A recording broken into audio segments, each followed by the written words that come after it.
नहीं पूछते हैं तथा उनका गुणगान करते हैं। और यदि मान लो कोई शादी हुई, शादी में वो लोग आए, व्यवहार दिया, तो वो उनको मानेंगे कि हाँ ये सामाजिक व्यक्ति है। यदि मान लो कोई किसी ने किसी को बुलाया, नहीं आए गए, तो उनने कहा लो ये तो संसार से विपरीत रहता है, तो उसको कोई नहीं पूछता है। कवि अपने मन की इच्छानुसार चलता है, मतलब कवि का जो मन करता है वह वही कार्य करता है, वह दिखावे के लिए नहीं जीता, अर्थात वह वही करता है जो उसका मन कहता है। आप कविता में क्या है, एक विशेष बात और होती है, जो विशेषताएं होती हैं वो भी बतानी होती है। तो यहाँ पर कवि ने निजी प्रेम को स्वीकार किया, मतलब उसने किसी से प्रेम किया, इस बात को उसने स्वीकार किया है। संसार के स्वार्थी स्वभाव पर टिप्पणी की है, मतलब संसार का स्वभाव कैसा होता है, स्वार्थ पाने का होता है। जब भी तो समाज के लोग जब उनके कोई सुख दुख में साथ देता तो उनको पूछते हैं, जो नहीं देता उनको नहीं पूछते। इसने सुराबा आंखों सांसों के तार में रूपक अलंकार है, जहाँ उपमान उपमेय एक में दिखाई दे तो वहाँ पर रूपक अलंकार होता है। जैसे सांस के तार इसने रूपी स्वरा ऐसे दिया है। जग जीवन इसने स्वरा में अनुप्रास अलंकार, जहाँ पर एक ही वर्ण की बार बार आवृत्ति होती है वहाँ पर क्या होता है, अनुप्रास अलंकार होता है। यहाँ पर जैसे जा की आवृत्ति हुई है, सा की आवृत्ति हुई है, इस कारण से अनुप्रास अलंकार है। खड़ी बोली का प्रयोग है, मतलब यहाँ पर खड़ी बोली का प्रयोग किया गया है। किया करता हूँ, लिए फिरता हूँ की आवृत्ति में गीत की मस्ती है, मतलब यहाँ पर तुकांत शैली भी हम कह सकते हैं।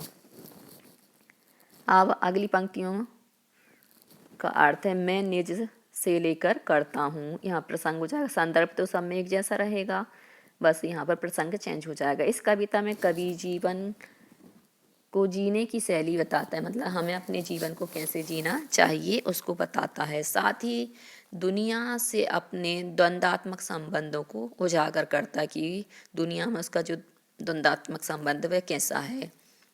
कवि अपने मन की भावनाओं को दुनिया के सामने कहने की कोशिश करता है, मतलब उसके अंदर जो भावनाएं हैं मन के अंदर, वह संसार के जो लोग हैं उनको बताना चाहता है, प्रयास करता है बताने का।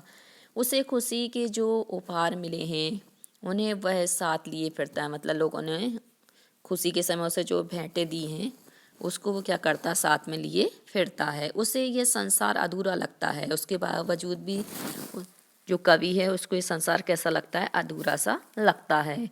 इस कारण यह उसे पसंद नहीं है, और यही कारण है कि वो इस कारण से संसार को पसंद नहीं करता, अधूरेपन के कारण।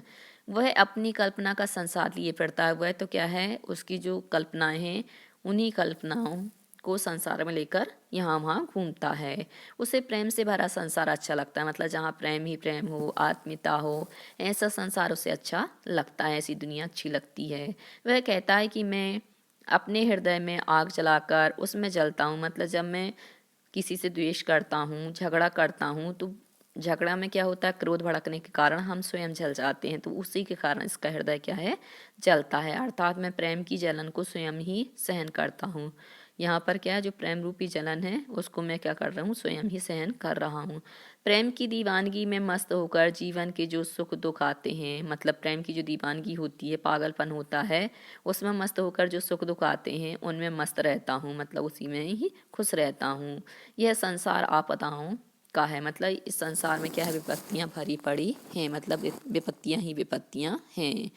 लोग इसे पार करने के लिए कम कर्म रूपी नाव बनाते हैं, और लोग क्या है, इस संसार से आपदाओं को पार करने के लिए क्या करते हैं, कर्म रूपी नाव बनाते हैं।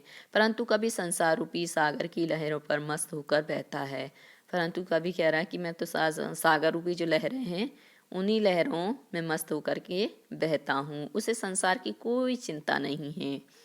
अब विशेष में कवि ने प्रेम की मस्ती को प्रमुखता दी है, व्यक्तिवादी विचारधारा की प्रमुखता है, खड़ी बोली का स्वाभाविक प्रयोग है, तत्सम शब्दावली की बहुलता है। तत्सम का मतलब होता है संस्कृत के ज्यों के त्यों जो शब्द होते हैं उसको तत्सम कहते हैं। श्रृंगार रस की अभिव्यक्ति, यहाँ पर श्रृंगार रस को बताया गया है। आगे कविता की पंक्तियाँ हैं, मैं यौवन से लेकर भुलाना तक, इसकी व्याख्या है।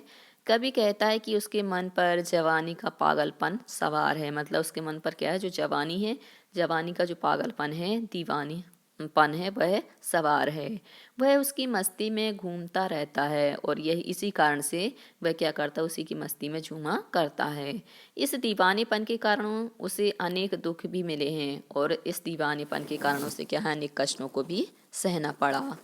वह इन दुखों को उठाए हुए घूमता है, मतलब इन दुखों के साथ ही वह जीता है। कवि को जब किसी प्रिय की याद आ जाती है तो उसे बाहर से हंसा जाती है, मतलब जब किसी की याद आती है तो बाहर से वो तो क्या करती है, उसको प्रसन्न करती, परंतु अंदर जब वो झांकता है तो वही क्या करती है, उसको मन को रुला देता है। वही याद क्या करती है, उसके मन को रुला देती है। अर्थात याद आने पर कभी मन व्याकुल हो जाता है, जो कवि का मन है वह कैसा हो जाता है, बेचैन हो जाता है। कवि कहता है कि इस संसार में लोगों ने जीवन सत्य को जानने की कोशिश की, मतलब जीवन के सत्य को जानने की बहुत कोशिश की, प्रयास किए, परंतु कोई भी सत्य नहीं जान पाया, मतलब जीवन का सत्य क्या है इस बात को कोई भी नहीं जान पाया। इस कारण हर व्यक्ति नादानी करता दिखाई देता है। ये मूर्ख नादान भी वही होते हैं जहाँ समझदार एवं चतुर होते हैं, मतलब जो नादानपन है या नादानी है वह कब प्रकट होती है, तो यह तब प्रकट होती है जब वहाँ पर समझदार चतुर लोग होते हैं, तभी वो दूसरे को क्या बताते हैं, नादान बताते, नासमझ बताते हैं। हर व्यक्ति वैभव, समृद्ध, भोग सामग्री की तरफ भाग रहा है, मतलब हर व्यक्ति क्या कर रहा है, संपत्ति है, वैभव है, सुख है, भोग की जो सामग्री हैं उन सब की ओर दौड़ रहा है। वे इतना सत्य भी नहीं सीख सके, मतलब वो इतने सत्य भी नहीं जान पाए हैं कि कवि कहता है कि मैं सीखे हुए ज्ञान को भूलकर नई बातें सीख रहा हूँ, मतलब मैंने क्या है, ज्ञान की बातें बहुत सीखी हैं थी, उन ज्ञान की बातों को भूल करके मैं क्या कर रहा हूँ, अब नई नई बातों को सीख रहा हूँ। अर्थात सांसारिक ज्ञान की बातों को भूलकर मैं अपने मन के कहे अनुसार चलना सीख रहा हूँ, मतलब मेरे मन में जो मुझे अच्छा लगता है मैं वो करता हूँ, अब सांसारिकता में ज़्यादा नहीं रहता हूँ। विशेष उन्मादों में अवसाद में विरोधाभास है, लिए फिरता हूँ कि आवृत्ति से गीता का गुण उत्पन्न हुआ है।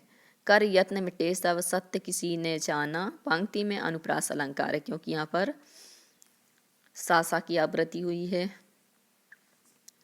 अब है नादान वही है हाय जहाँ पर दाना, मैं सूक्ति जैसा प्रभाव है, मतलब यहाँ पर ऐसा लग रहा है जैसे सूक्ति है, सूक्ति का प्रभाव इस पर पड़ा है, खड़ी बोली का प्रयोग किया गया है। अगली पंक्तियाँ हैं मैं और फिरता तक। इसकी व्याख्या है, प्रसंगाजागर कवि कहता है कि मुझ में और संसार दोनों में कोई संबंध नहीं है, उसी के बारे में बताता हुआ कहता है कि संसार के साथ मेरा टकराव चल रहा है, मतलब संसार में मैं रहता हूँ तो संसार के जो लोग हैं उनके साथ मेरा क्या होता है, टकराव होता रहता है। कवि अपनी कल्पना के अनुसार संसार का निर्माण करता है, मतलब कवि क्या करता है, अपनी कल्पना के अनुसार ही संसार का निर्माण करता है, फिर उसे मिटा देता है और फिर क्या करता है, उस कल्पना को मिटा देता है। यह संसार इस धरती पर सुख के साधन एकत्रित करता हूँ, मतलब इस संसार में यदि मैं सुख चाहता हूँ तो सुख के साधनों को जुटाने में लग जाता हूँ, परंतु कवि हर कदम पर धरती को ठुकराया करता है, मतलब परंतु जो कवि है वह हर कदम पर क्या करता है, धरती को ठुकरा देता है। अर्थात वह जिस संसार में रह रहा है उसी के प्रतिकूल आचार विचार करता है, मतलब जहाँ पर रह रहा है, जैसे हम समाज में रहते हैं हम समाज के जो आचार विचार है उनके विरुद्ध कार्य करते हैं, ऐसे ही कवि भी क्या कर रहा है, उनके विरुद्ध कार्य कर रहा है। कवि कहता है कि वह अपने रोदन में भी प्रेम लिए फिरता है, मतलब उसके रोने में भी क्या है, प्रेम है, करुणा है। उसकी शीतल वाणी में भी आग समाई हुई, मतलब उसकी वाणी कैसी है, शीतल है, मीठी है, कोमल है, उसके बाद भी उसमें क्या है, आग समाई हुई है। अर्थात उसमें असंतोष झलकता है, मतलब उसके अंदर क्या है, असंतोष की भावना है।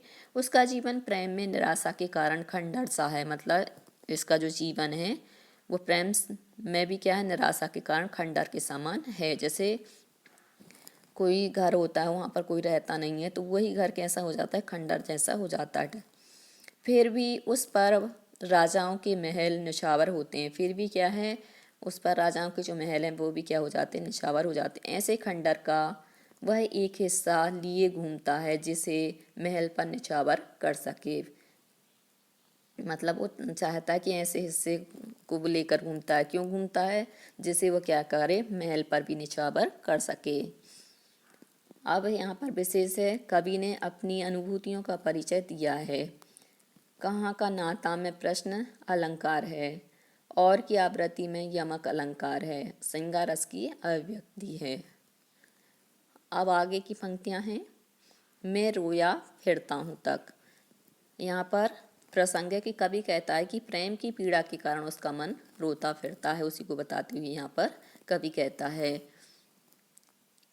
तो प्रेम की पीड़ा के कारण उसका मन रोता है अर्थात हृदय की व्यथा शब्द रूप में प्रकट हुई है। मतलब हृदय की जो करुणा थी, पीड़ा थी, वह शब्द रूप में वहाँ यहाँ पर उसने प्रकट कर दी है।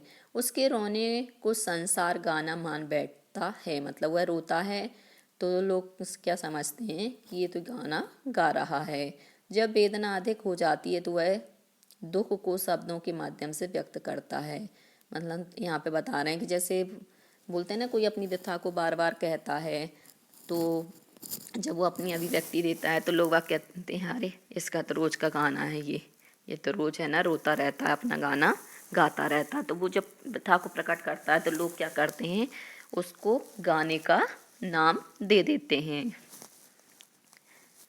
और जब वेदना अधिक हो जाती है तो दुख को व्यक्त करने के लिए हम क्या करते हैं, कलम का सहारा ले लेते हैं और उसको लिख देते हैं।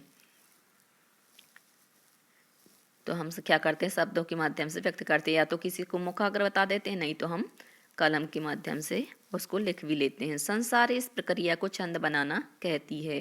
और संसार के जो लोग हैं इस क्रिया को क्या कहते हैं कि ये तो छंद बना रहा है। कवि प्रश्न करता है कि यह संसार मुझे कवि के रूप में अपनाने के लिए तैयार क्यों है। मतलब इस संसार के जो लोग हैं मुझे कवि के रूप में क्यों देखना चाहते हैं। वह स्वयं को नया दीवाना कहता है जो हर स्थिति में मस्त रहता है। वो अपने आप को पागल कहता है, और पागल लोग क्या होते हैं, अपनी ही मस्ती में मस्त रहते हैं। तो मैं भी अपनी मस्ती में ही मस्त हूँ। समाज उसे दीवाना क्यों नहीं स्वीकार करता। वह दीवानों का रूप धारण करके संसार में घूमता रहता है। उसके जीवन में जो मस्ती शेष रह गई है उसे लिए वह घूमता रहता है। इस मस्ती को सुनकर सारा संसार झूम उठता है। कवि के गीतों की मस्ती सुनकर लोग प्रेम में झुक जाते हैं तथा आनंद से झूमने लगते हैं। मतलब जब वो अपनी अभिव्यक्ति देता है तो उसके गीतों की मस्ती को सुनकर लोग क्या होते हैं, उसके प्रेम के सामने झुक जाते हैं तथा आनंद से उसके सामने झूमने भी लगते हैं। मस्ती के संदेश को लेकर कवि संसार में घूमता है। मतलब मस्ती का जो संदेश है उसको लेकर ही कवि क्या करता है, संसार में घूमा करता है, जिसे लोग गीत समझने की भूल कर बैठते हैं। इसमें विशेष है कवि मस्त प्रकृति का व्यक्ति है, यह मस्ती उसके गीतों में फूट पड़ती है। और कवि कहकर तथा झूम जो कि में अनुप्रास अलंकार और तत्सम शब्दावली की यहाँ पर प्रमुखता है। अब इसकी अगली पंक्तियाँ हैं कविता की, जो अगली कविता से ली गई हैं। दिन जल्दी जल्दी ढलता है, हो जाए न पथ में रात कहीं, मंजिल भी तो है दूर नहीं है। सोच थका दिन का पंथी भी जल्दी जल्दी चलता है। दिन जल्दी जल्दी ढलता है, बच्चे प्रत्याशा में होंगे, नीड़ों से झांक रहे होंगे। यह ध्यान परों में चिड़ियों के भरता, कितनी चंचलता है। दिन जल्दी जल्दी ढलता है, मुझसे मिलने को कौन विकल, मैं हूँ किसके हित चंचल। यह प्रश्न सतिल करता पद को, भरता उर में विहलता है। दिन जल्दी जल्दी ढलता है। आप यहाँ पर भी ये जो कविता है इसको हम संदर्भ प्रसंग के अनुसार इसके अर्थ को जानेंगे। प्रस्तुत काव्यांश हमारी पाठ्य पुस्तक आरोह भाग 2 में संकलित गीत दिन जल्दी जल्दी ढलता से लिया गया है। और इसके जो कवि हैं वो हरिवंश राय बच्चन जी हैं। अब यहाँ पर प्रसंग है, इस गीत में कवि ने एकाकी जीवन की कुंठा तथा प्रेम की व्याकुलता का वर्णन किया कि जो व्यक्ति अकेला जीता है तो उसके अंदर कैसी कुंठा होती है और प्रेम की कैसी व्याकुलता होती है उसको बताया है। तो अब हम देखते हैं व्याख्या के माध्यम से इसको। कवि जीवन की व्याख्या करता है। वह कहता है कि शाम होते देखकर यात्री तेजी से चलता है। जैसे ही शाम होती तो यात्री क्या करता है, दिन जल्दी जल्दी चलने लगता है कि मुझे घर पहुंचना है। कहीं रास्ते में रात ना हो जाए, क्यों? क्योंकि कहीं रात हो गई तो वो कहाँ रुकेगा। उसकी मंजिल समीप ही होती है, इस कारण वह थकान होने के बावजूद ही जल्दी जल्दी चलता। मंजिल पास होने के कारण वो क्या करता है, जल्दी जल्दी चल लेता कि अब मैं जल्दी पहुंच जाऊंगा। लक्ष्य प्राप्ति के लिए उसे दिन जल्दी ढलता प्रतीत होता है। मतलब जिसको लक्ष्य प्राप्ति करनी होती है तो उसको लगता है लो आज का दिन भी चला गया, लो आज का दिन भी चला गया। तो ऐसे उसको क्या लगता है कि दिन जल्दी जल्दी खत्म हो रहे हैं। रात होने पर पथिक को अपनी यात्रा बीच में ही समाप्त करनी पड़ेगी, और रात होती ही जो यात्री है उसको क्या करना पड़ता है, अपनी यात्रा बीच में ही रोकनी पड़ती। क्यों रोकनी पड़ती? क्योंकि रात में सभी लोग क्या करते हैं, विश्राम करते हैं, और विश्राम में हमारा सारा समय निकल जाता क्योंकि हम रात में चल नहीं सकते। इसलिए थकित शरीर में भी उसका उल्लसित, तरंगित और आशान्वित मन उसके पैरों की गति कम नहीं होने देता। मतलब उसको मालूम कि अब रात होने वाली है तो जल्दी जल्दी कर लो। उसका जो उल्लास रहता है, उसके मन की जो तरंगें रहती हैं, वो जो उसकी आशावादी दृष्टि होती है, आशावादी जो मन होता है, वह क्या करता है, उसके पैरों में गति कम नहीं होने देता, अर्थात गति भर देता, जिससे कि वह जल्दी से अपने स्थान पर पहुंच जाए। कवि प्रकृति के माध्यम से उदाहरण देता है कि चिड़िया भी दिन ढलने पर चंचल हो उठती हैं। मतलब जो चिड़िया भी होती हैं वह क्या है, जैसे ही दिन ढलता है तो वो भी क्या है, चंचल हो जाती, जल्दी जल्दी अपने घोंसले में पहुंचना चाहती हैं। वे शीघ्र अपने घोंसलों में पहुंचना चाहती हैं। उन्हें ध्यान आता है कि उनके बच्चे भोजन आदि की आशा में घोंसलों से बाहर झांक रहे होंगे, और उसको ये बात भी याद आ जाती कि उसके छोटे छोटे बच्चे क्या हैं, उनको भोजन करना होगा। भोजन के लिए वो क्या कर रहे होंगे, मेरी बाट देख रहे होंगे, मेरी राह देख रहे होंगे। यह ध्यान आते ही उनके पंखों में तेजी आ जाती है, और जैसे ही ये बात उनके मन में आती है तो तेजी से उड़ने लगते हैं, और वे जल्दी जल्दी अपने घोंसलों में पहुंच जाना चाहती हैं। इस संसार में वह अकेला है। मतलब कवि कह रहा है कि इस संसार में वह ही एक अकेला है, इस कारण उससे मिलने के लिए कोई व्याकुल नहीं होता। इसलिए यहाँ पर क्या है, कोई भी उससे मिलने नहीं आना चाहता। जैसे चिड़िया अपने बच्चों के पास जाना चाहती हैं, जो राहगीर है वह अपने पथ पर जाना चाहता है, जल्दी पहुंचना चाहता है, परंतु ये जो कवि है ये तो अकेला है। अकेला होने के कारण उससे मिलने के लिए कोई व्याकुल नहीं है, कोई उसकी प्रतीक्षा नहीं कर रहा है। वह भला किसके लिए भाग कर घर जाए। मतलब वो सोच रहा कि मैं अकेला हूँ तो किसके लिए घर जाऊँ। कवि के मन में प्रेम तरंग जगने का कोई कारण नहीं है, कि मतलब किसी से प्रेम हो तो ऐसा हम सब करते हैं, वो यहाँ पर प्रेम तरंग उठने का कोई कारण ही नहीं है जिससे वो ऐसा करे। कवि के मन में यह प्रश्न आने पर उसके पैर शिथिल हो जाते हैं। मतलब जैसे ही ये प्रश्न आता है अब घर जाऊँ तो मैं क्यों जाऊँ, तो वो उसके जो पैर होते हैं वो रुक जाते हैं। उसके हृदय में यह व्याकुल तब भर जाती है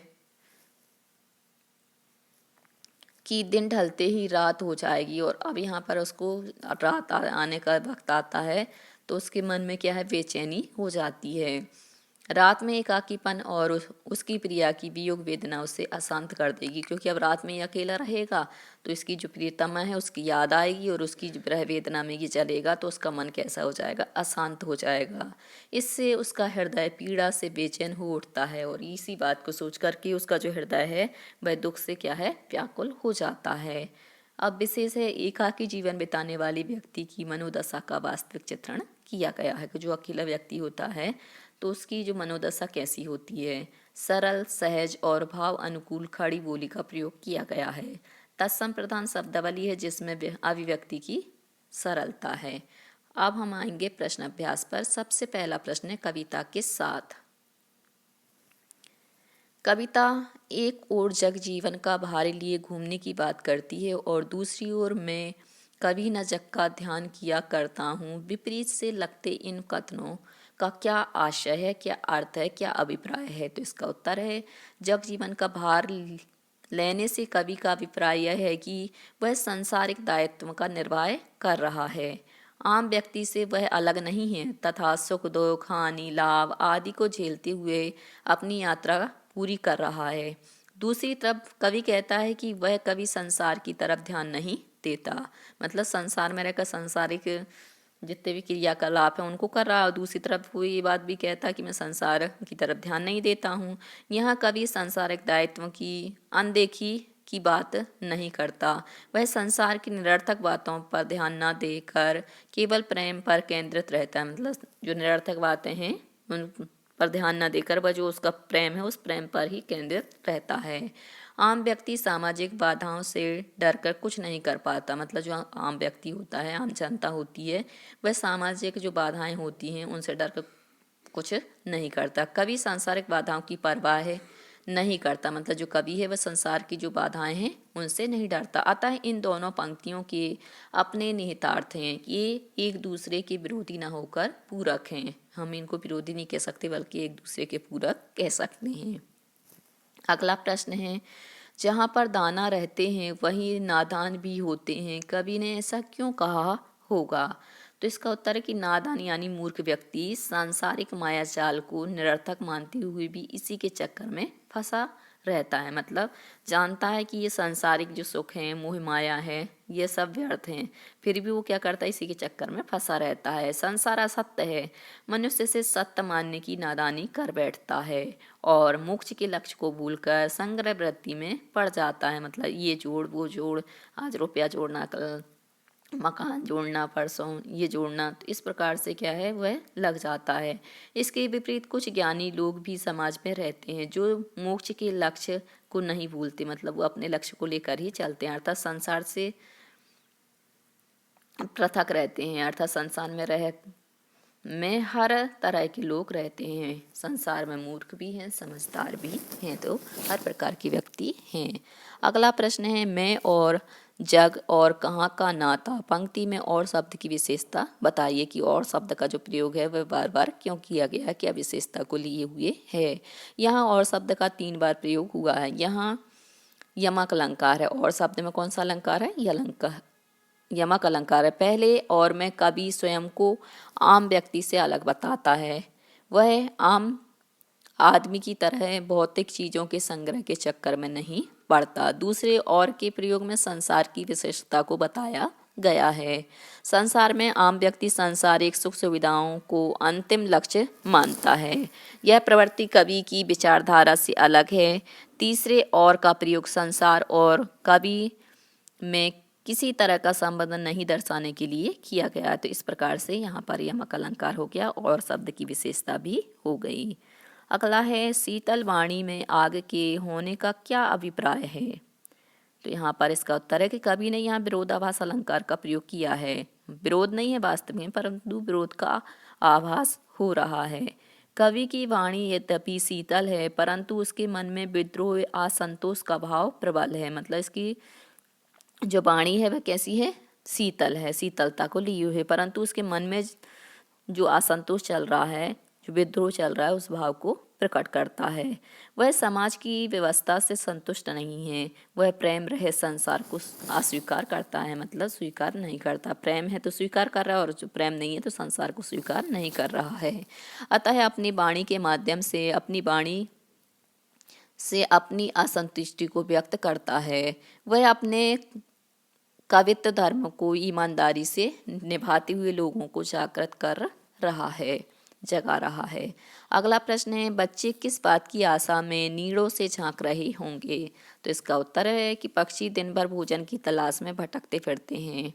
उनके बच्चे घोंसलों में माता पिता की राह देखते रहते हैं कि माता पिता उनके लिए दाना लाएंगे और उनका पेट भरेंगे। साथ साथ वे माँ बाप के स्नेह स्पर्श पाने के लिए प्रतीक्षा करते हैं। छोटे बच्चों को माता पिता का स्पर्श व उनकी गोद में बैठना, उनका प्रेम प्रदर्शन भी असीम आनंद देता है। इन सब की पूर्ति के लिए वे नीड़ों से झांकते हैं कि हमारे माता पिता आएंगे, हमारे लिए कुछ लाएंगे और हमें प्यार करेंगे।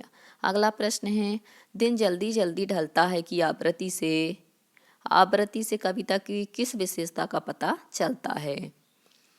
दिन जल्दी जल्दी ढलता है कि आवृत्ति से यह प्रकट होता है कि लक्ष्य की तरफ बढ़ते मनुष्य को समय बीतने का पता नहीं चलता।